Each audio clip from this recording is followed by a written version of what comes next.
Bem baixinho. Good evening. Thank you all. It's nice to see you.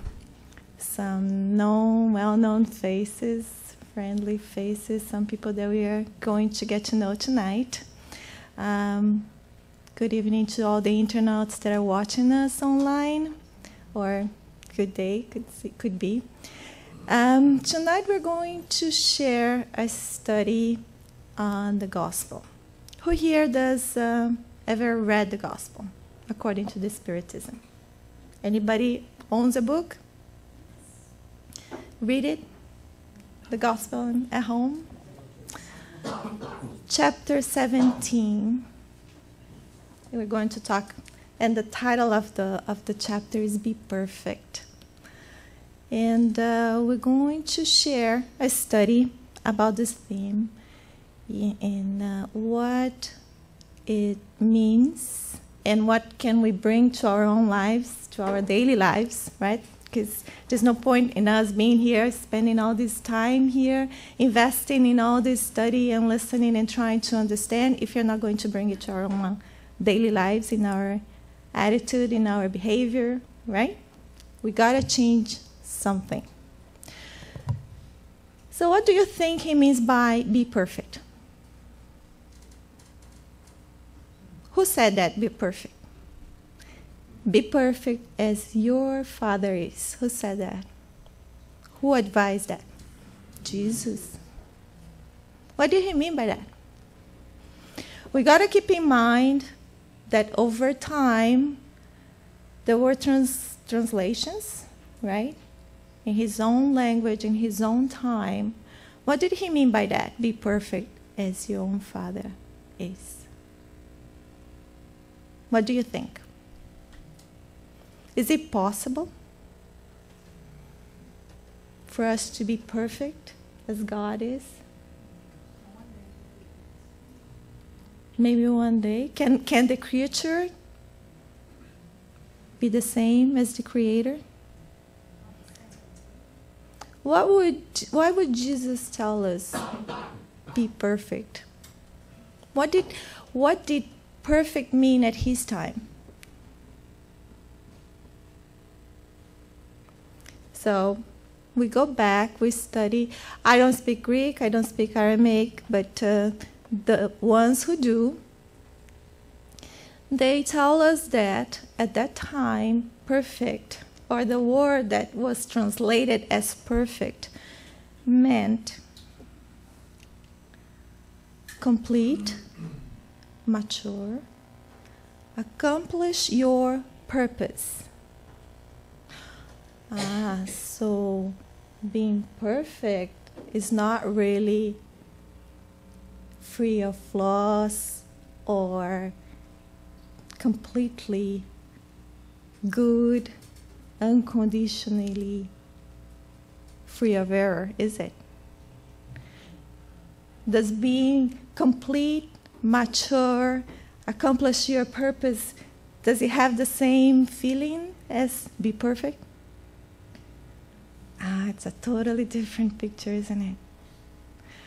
All of a sudden, so liberating. No? He's not here telling you you have to be perfect as God is.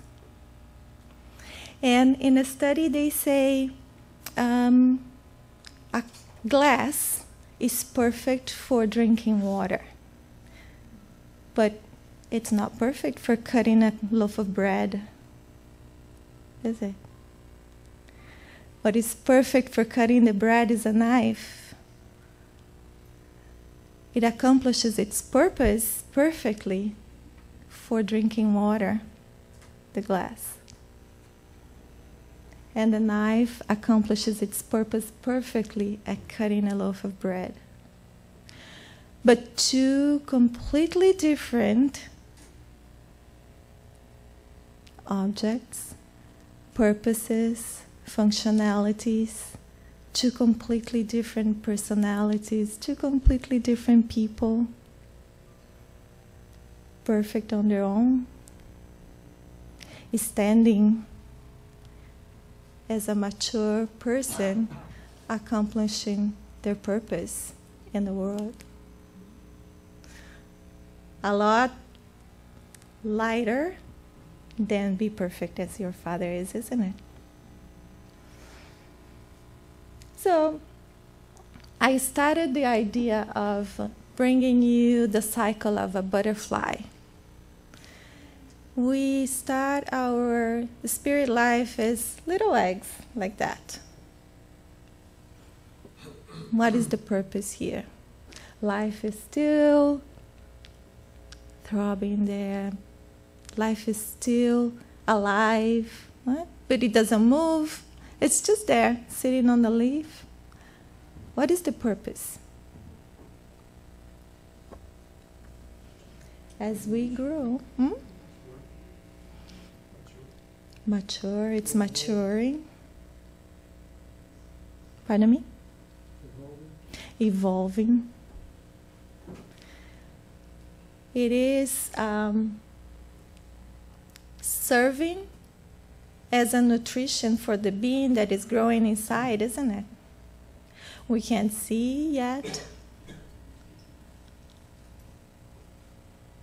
The same way as we are daily working, sometimes we don't see anything outside. Sometimes we are working inside ourselves. We are working towards something that takes time to bring it to life, bring it out of the shell, bring it out of us, outside of us, to make it real in our lives. It doesn't mean that it's not happening inside, right? So when we study the life of Jesus, he first, before he started his life, his public life as teaching bringing his gospel, right? The gospel alive to people. He goes to John to be baptized, and then he does what? He spends 40 days where? In the desert, by himself. No disciples yet, nobody with him yet, physically, but a lot of things was happening there, no? There's got to be some changes, in some internal changes sometimes that the world cannot see. What happened to Paul when he meets Jesus at the doors of Damascus, and he finally dawns on him that yes, that was Jesus, that was the Christ, or the salvation that was already being, they were telling everybody that he would come, right? The Jewish were telling, the prophecies were telling that he would come, but nobody believed, right?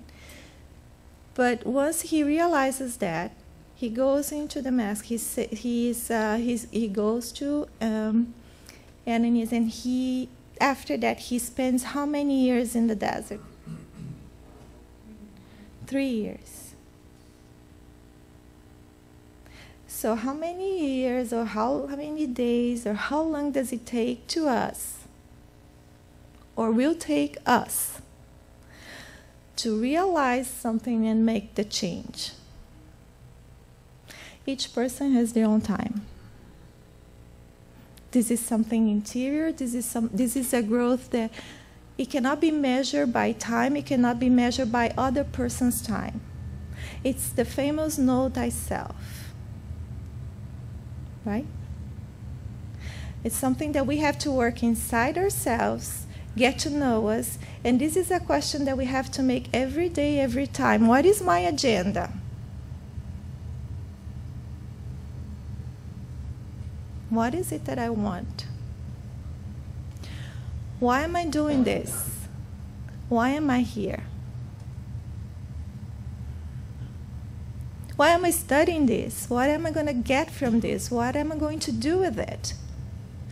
Knowing that I am a spirit. I am more than this life. I am more than this name. I am more than this story. Okay, it's fine. What are you going to do with that? We get it. And what are we doing with it? We are getting to know some extremely precious information here. You come here every Thursday, Sundays, Wednesdays. You come to class. You come to the speech. You come, right? What are we doing with all this information? Are we changing really? I'm not asking you, okay? I'm asking myself. But food for thought.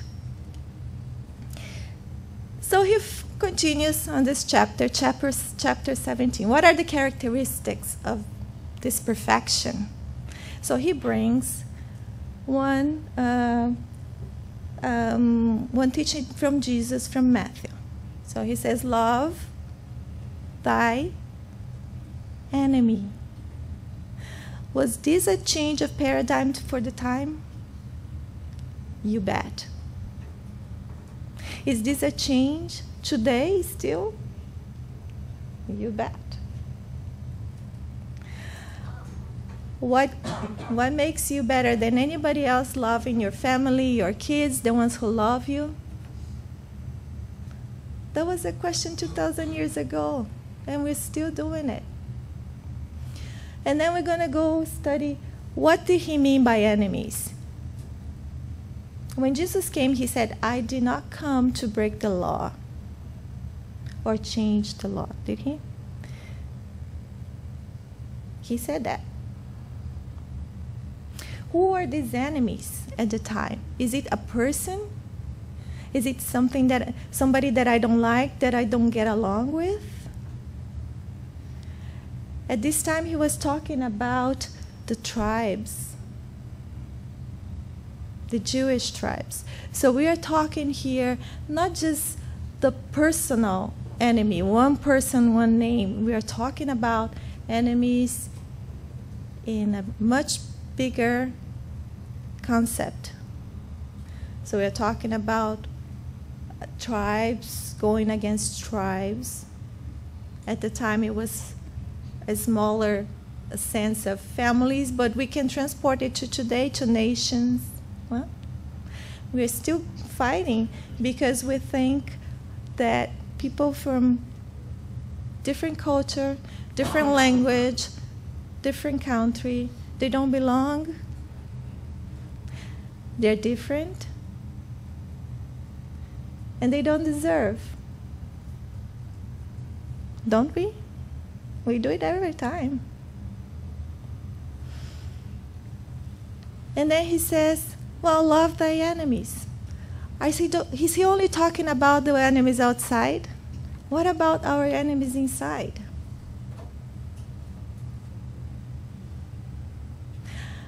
What about our vices? What about our weaknesses? Our addictions? We know that eating too much is not good, and I keep doing it.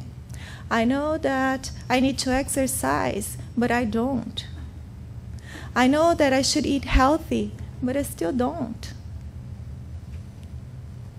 I still stuff myself with chocolate until today.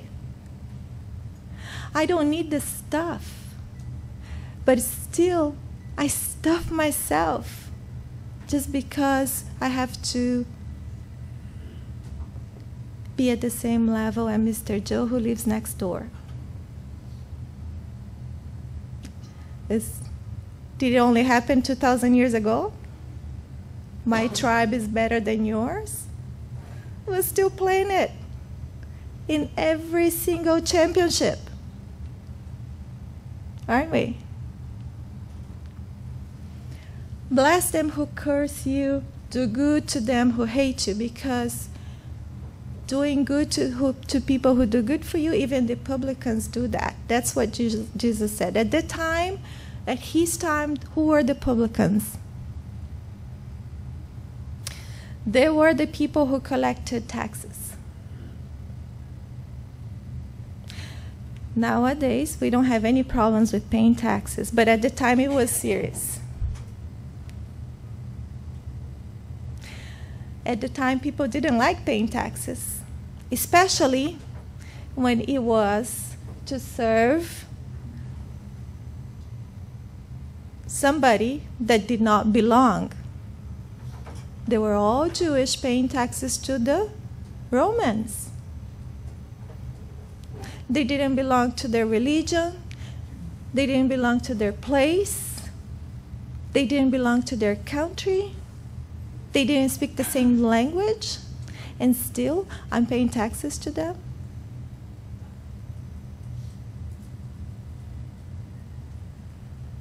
Is it much different today?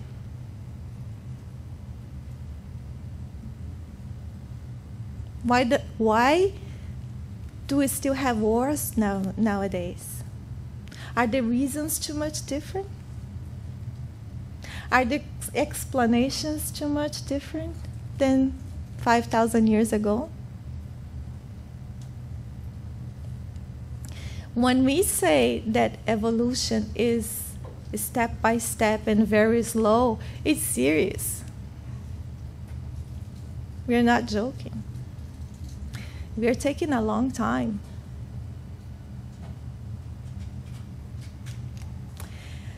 And then he comes and talks about the good person in the same chapter.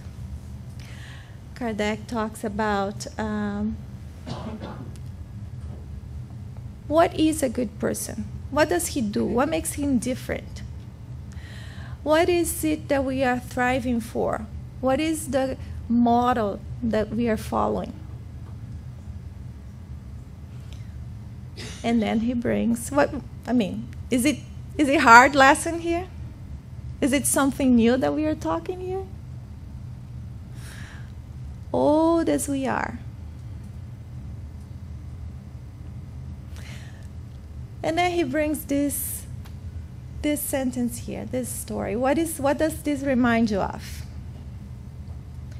Let who is without sin cast the first stone. Where does this come from? Where does this image come from? Which story? Which parable? The woman, the adulterer, right? Who is going to be stoned. So here's the situation. Jesus is writing on the sand in a public place, right? And an adulterer, a woman, is brought to him. So the Pharisees, what was the trick there? If he said, stone her, because that was the law at the time, where was all this teaching, no, love each other, do good, where would do, right? Everything that he taught until then. And then if he says, don't stone her, he would be breaking the law. What does he say?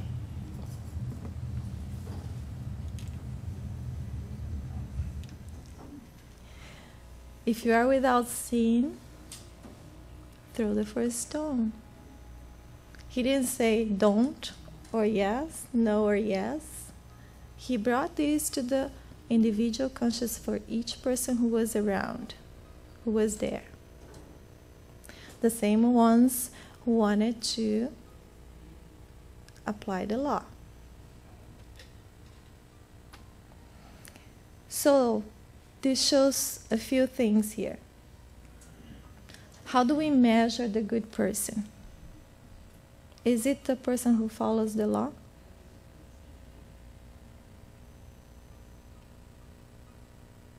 Is it the person who follows the human law? No, not really, not always. Is it the person who forgives? It takes a lot of forgiveness. Is it the person who stops and thinks about what he's or she's doing? Is it the more open consciousness? Is it a different understanding of the situation? Is it a different comprehension level?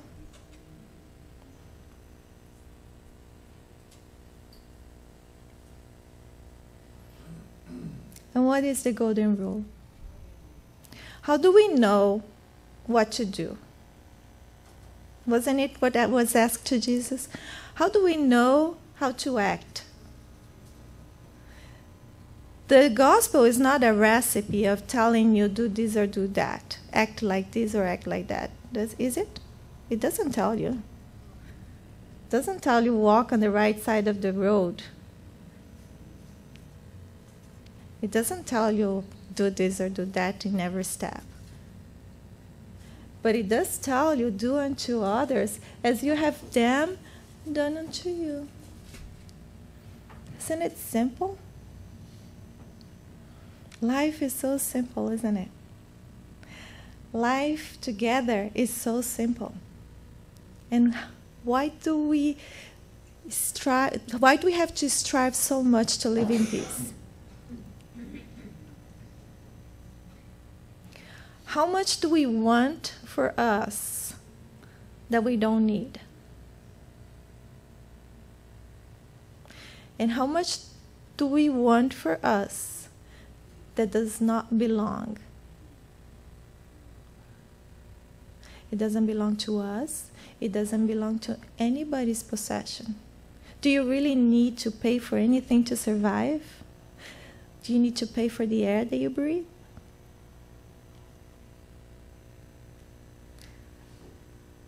If we don't have enough affection when we are born, we die. It's not just food. It's not just milk.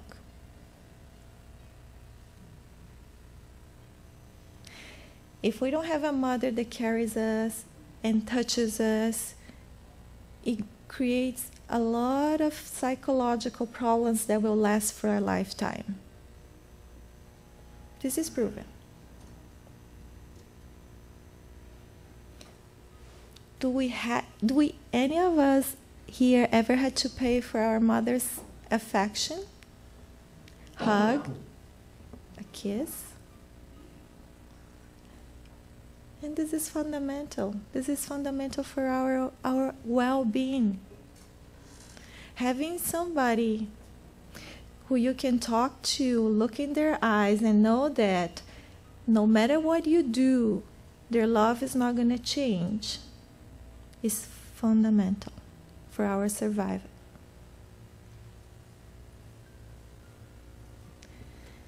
And yet, we're still incapable of doing that. We are still incapable of getting to a person and offer them a free hug, a nice smile, and a kiss because we know they need it. Just because it doesn't socially look good. In some cultures, a person cannot touch each other, and I'm not here to tell this is right or wrong. Okay? Everything should be respected, everything at their own time. It's just that it creates this human, social, political correct action sometimes creates a lot of problems that we don't realize it immediately how far it could go. So how is this good person? Good, humane, benevolent, kind, indulgent, combats imperfections. Remember, we are turning into a larva here. The butterfly is changing. It came out of the egg. We find that it's safe being with each other. It is nice to live well. Right? I don't have to fight for your territory. I don't have to fight because your God is better than mine or my God is better than yours. combats imperfections, use and not abuse possessions. Because we know that we will have to give full accounts of it. Respects fellow beings. Is it something new? We all learned this in kindergarten, didn't we? Put the things back where it was. Don't touch respect other people's belongings. We were still trying. We were still going around and around, not able to do it. So we're still crawling, right? How about the Spiritists? Now it's touching us. What is the doctrine telling us? What is the Spiritism telling us?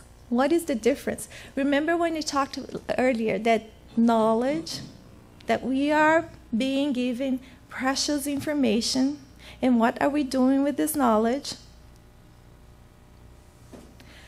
It should change. It has to change. It has to change our behaviors. It has to change the way we think. It has to change the way we see each other. I can't look in your eyes now and not think that you are my brother, my sister, that it doesn't matter if I don't know your name. Today, yesterday, or tomorrow, we are going to be living under the same roof. Because this is information that comes from the doctrine, right? We are going on and on, reincarnating in different names, different physical bodies, different families. It will get to a point where we will know each other very well. So you can't pretend anymore that you are there, I'm here, we don't interfere in each other. Then we learn here that everything is energy, not just here. This is physics. This is high school, middle school level physics, right?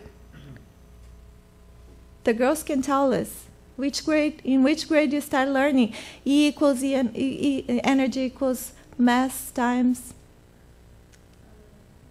light acceleration square. Which grade do you learn that? 8th grade, middle school. We are all energy. We are all interrelated.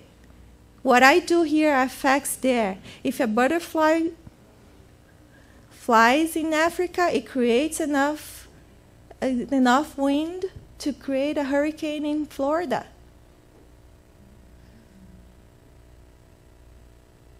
So there's no way to deny it, that we are all interconnected, because the energy is becoming real. It's coming to our lives. It's knocking at our doors.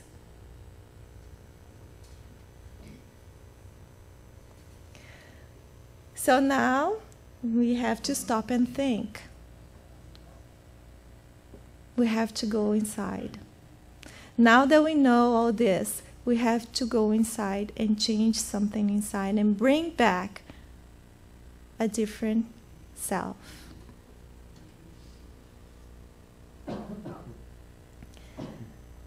So the good Spiritists feel a deep inner vibration. We have to. If we learn that there is a spiritual life, we have to become more sensitive. It's inevitable. It's knowledge. If you know that it exists, you will feel in your skin, your hair will go up. You will feel voices, you will hear voices, you will feel inspiration. You will know that that doesn't belong to you. It will come to you in all different kinds of ways. Waves, songs, books, movies, whatever you name it. It will get to a point that you will not be able to deny about, there won't be coincidence anymore. You won't be able to deny that there is something or someone telling you, sending you messages. if you're open.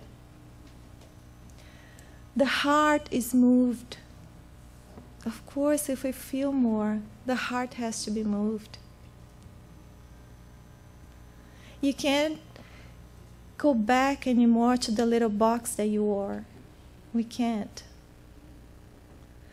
It's all open now. It's out there. I am out there. I cannot go back. There's unshakable faith. The moment you see these things happening in your life, the faith grows. The faith grows. There's something that you cannot put a barrier on it. There's a moral transformation, of course. If I know that there's life beyond this, it's not going to finish, there's a reason for something. If I know that there is a reason for somebody to be with me at this moment, I might not know all the details, but there is a bigger reason. If I know that, there's got to be a moral transformation. There's no point.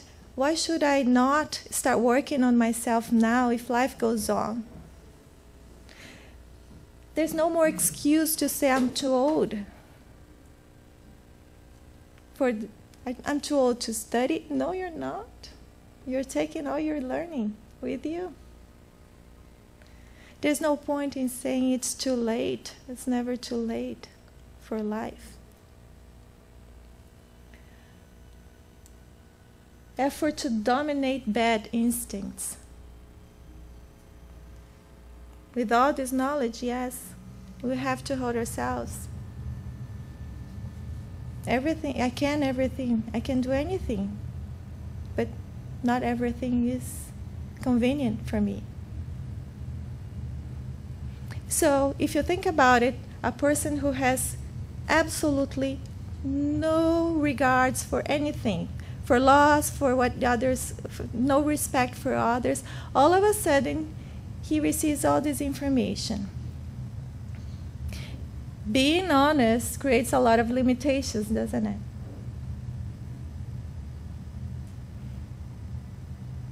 It goes from I can do whatever I want, take the stuff that I want from whoever I want to, that doesn't belong to me. I have to respect the other person's place, belongings, property, thoughts. Now even my thoughts I have to watch because I know that they are capable of causing something.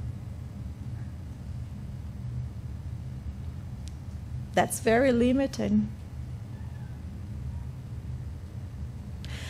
But then again, conscious thoughts makes conscious choices. Right? Effort to liberate oneself. What are we doing here? We are transforming. We are creating what here? Not a larva anymore. We are creating wings.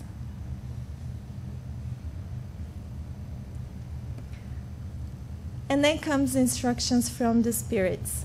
Every chapter in the gospel, you're going to read something about the gospel, explanations from Kardec, and then instructions from the spirits, different spirits. So here comes some instructions that you're going to see in this chapter. Duty. Duty begins exactly at the point where the happiness or tranquility of our neighbor is threatened, and therefore terminates at the limit we would not wish to be passed in relation to ourselves. Golden rule or not? Do unto others what you would have them done to you. So this is from the letter from Paul to the Galatians. I have been crucified with Christ. It is no longer I who live, but Christ who lives in me. So here, at this point where he got, he didn't care about, there was no more pain. Paul was an apostle that went for that went to work everywhere. He traveled everywhere to bring the gospel to the pagans, right? While Peter and his brother, and they all stay in Jerusalem working with the Jewish. Paul was considered the apostle of the pagan people. So they would go and talk and bring the gospel to all the ones that were not Jewish. And he was stoned and beaten, and he suffered every single place that he went. He would always be in prison, stoned, but it got to a point where the pain was no more there. Because it was Christ living in him. And then he talks about virtues. What are the virtues? Be good, charitable, hardworking, sober, modest. And then he says, if you do everything and you have tons of virtues, but if you have too much pride, it's worse than if you have very little virtues and are modest. Pride has been a big problem. Wanting everybody to see what you're doing, recognize. Recognition is very good. Don't get me wrong. But not being able to do your stuff because you need recognition is a problem. You get stalled every time if you don't get enough. If nobody notices you, you go down. Nobody notices your work, you go down.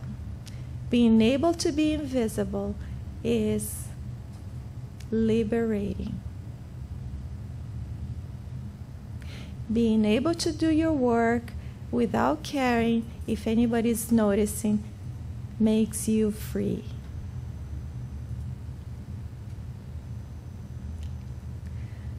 Body and spirit. Then they ask, is it necessary to suffer? Your body has macerated your body so the spirit can be better? What do you think? If it's a tool that the spirit has, if your physical body is a tool that your spirit has to live through this life and go through the experiences, we have no right to mistreat it. We have no right to not take care of it. So yes, we have to exercise. Yes, we have to eat well. No, we are not made to be sick. No, you're not here to pay anything being sick. This is a message to change. It might be a message for you. Something in you has to change, either your thoughts, your habits. Something has to change. That's all. You're not paying for anything. And now I brought you something, a little something. It's a gift. And it's going to show you. When I watch it, I thought it's interesting how you can look at the same thing. And it could be a situation in your life. It could be people. It could be your family. It could be your enemies. It could be anything. But depending on how you look at it or you listen to it, it could be something completely different.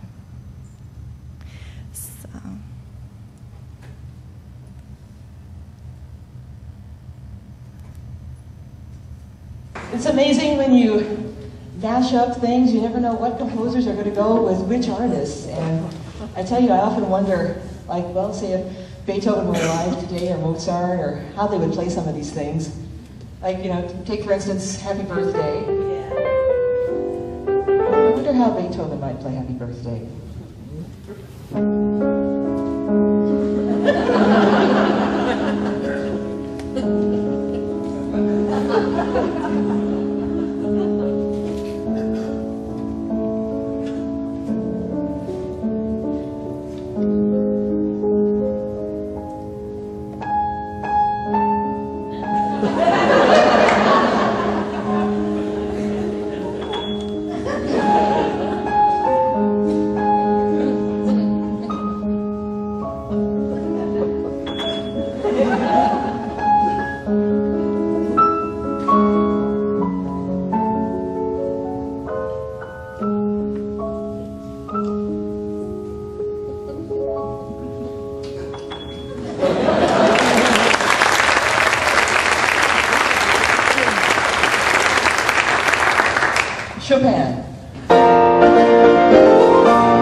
Now that I think of it, there is one more way that Mozart would play Happy Birthday.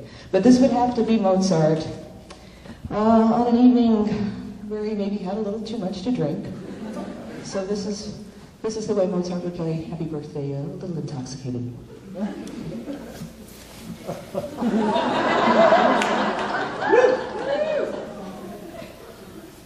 Really intoxicated.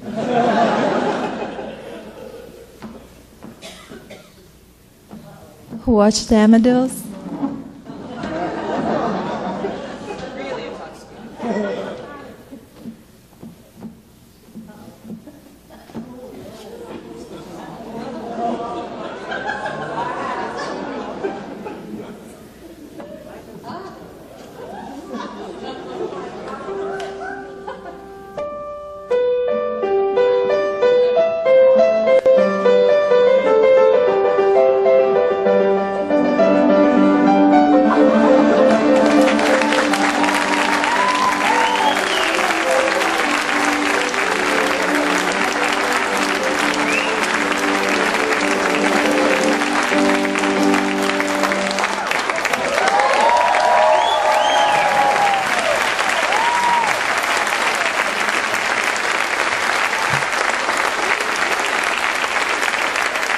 The same song, also different and also perfect.